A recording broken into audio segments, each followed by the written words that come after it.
नमस्कार भक्तों, जय श्री कृष्णा, राधे धे, हर हर महादेव। आज का दिवस अत्यंत पावन है। मंगल प्रदोष, भगवान शिव के प्रसन्न होने का वह विशेष मुहूर्त, जब देवों के देव महेश्वर स्वयं कैलाश से अपनी कृपा दृष्टि संसार पर बरसाते हैं। शास्त्रों में कहा गया है कि प्रदोष काल में जो भी शिव का ध्यान करता है, उसके समस्त दोष, बाधाएं, पाप, दुर्भाग्य और ग्रह दोष क्षण भर में नष्ट हो जाते हैं। मंगलवार के प्रदोष को मंगल प्रदोष कहा जाता है। यह वह क्षण है जब मंगल ग्रह की दुर्बलता दूर होती है, इन मुक्ति के योग बनते हैं, पितृदोष का निवारण होता है और संतान सुख की प्राप्ति होती है। सूत जी कहते हैं कि प्रदोष व्रत करने वाला व्यक्ति 100 गौदान के फल का अधिकारी बनता है। भगवान शिव इतने सरल हैं कि एक लोटा जल, एक नमः शिवाय और थोड़ी सी भक्ति से भी प्रसन्न हो जाते हैं। सुहागिन स्त्रियों के लिए यह व्रत अखंड सौभाग्य का वरदान है। पुरुषों के लिए यह शत्रु, बाधा, रोग, भय और ग्रहदोष निवारण का श्रेष्ठ उपाय है। प्रत्येक भक्त को ये व्रत करते समय मन में केवल एक ही भावना रखनी चाहिए, हे भोलेनाथ, मैं आपका हूं, आप मुझे स्वीकार कर लें। भक्तों, आज मैं आपको स्कंद पुराण में वर्णित वह अत्यंत दुर्लभ कथा सुनाने जा रहा हूं, जो विदर्भ देश में सत्यव्रत नामक एक ब्राह्मण के जीवन को बदल देती है। कथा इतनी करुणामी है, इतनी रहस्य से भरी और इतनी दिव्य अनुभूतियों से ओतप्रोत है कि इसे सुनने मात्र से भी शिव कृपा प्राप्त होती है। भक्तों, कथा आरंभ होने से पहले मैं आपसे एक ही विनम्र निवेदन करता हूँ, कमेंट में हर हर महादेव अवश्य लिखें। इससे आपके जीवन में स्वयं महादेव की कृपा धारा प्रवाहित होती है। अब शांत हो जाइए, मन को निर्मल करिए, शिव का ध्यान करिए।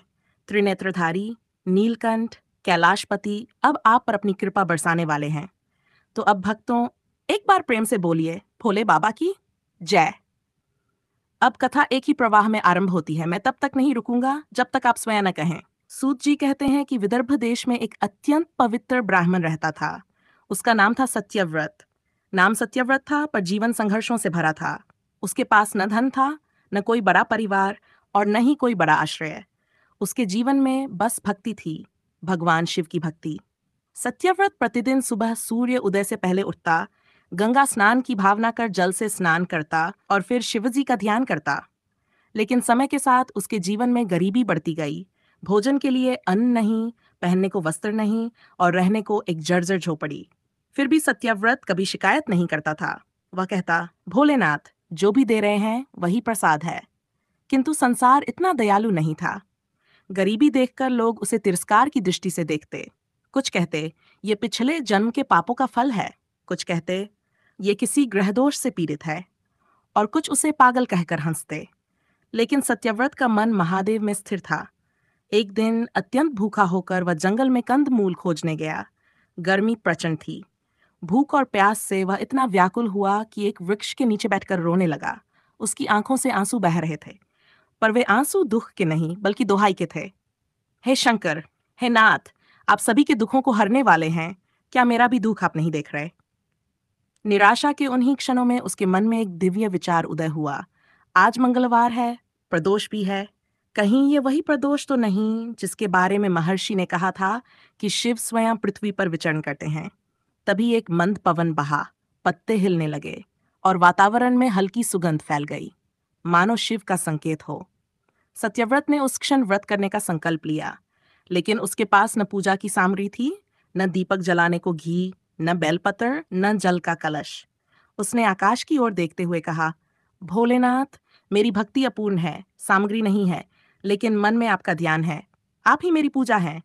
वह पास के तालाब गया, 2 हाथ जल भरकर लाया और एक पत्थर पर शिवलिंग की भावना करके जल अर्पित किया। बेलपत्र न थे तो उसने अपने हृदय को ही बेलपत्र माना। दीपक न था तो अपनी आंखों के आंसू को ही दीप ज्योति मानकर चढ़ा दिया और फिर मंत्र पढ़ने लगा। पर वह मंत्र भी पूर्ण नहीं था। वह बस यही कह पाया, नमः शिवाय, हे नाथ, मेरी सुध लीजिए। उसकी भक्ति इतनी सच्ची थी कि पूरा वातावरण शिवमय हो गया। तभी एक तेज प्रकाश उठा। वन के बीचों बीच एक दिव्य आभा प्रकट हुई। प्रकाश धीरे धीरे आकार लेने लगा और देखते ही देखते भगवान शंकर स्वयं उसके सम्मुख प्रकट हो गए। जटाओं से बहती गंगा शांत थी।